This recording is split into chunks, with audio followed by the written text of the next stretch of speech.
اعوذ باللہ من الشیطان الرجیم، بسم اللہ الرحمن الرحیم۔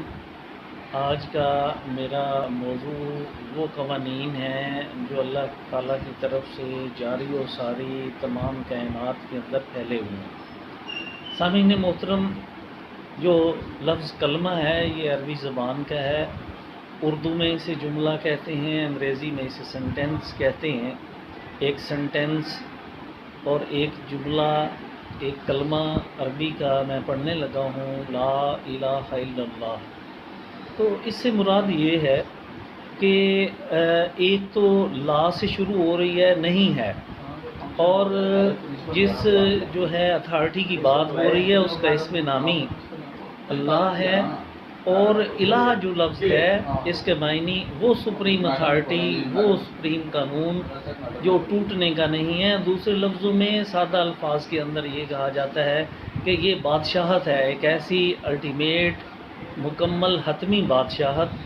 تو یوں ہوا کہ جیسے پنجابی زبان میں کہتے ہیں کہ جو ہے اللہ بادشاہ ہے، یعنی کہ تمام قوانین اسی کے چلتے ہیں اور وہ ٹوٹنے کے نہیں ہیں، کسی صورت میں ان کا کوئی توڑ نہیں ہے۔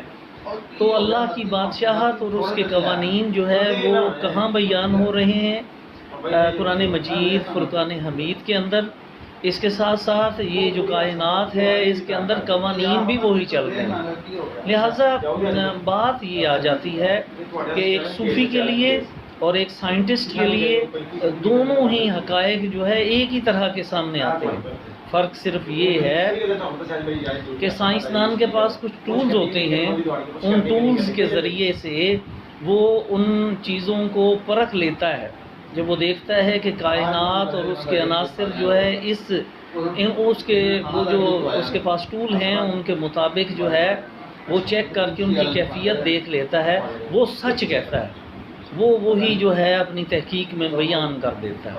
پھر ایک بات آ جاتی ہے اس صوفی کی جو ان قوانین کو جب بیان کرتا ہے تو وہ بھی بالکل درست ہوتے ہیں۔ سائنٹسٹ کے لیے ایک حیرانی ہوتی ہے، اور صوفی جو ہے وہ مشاہدہ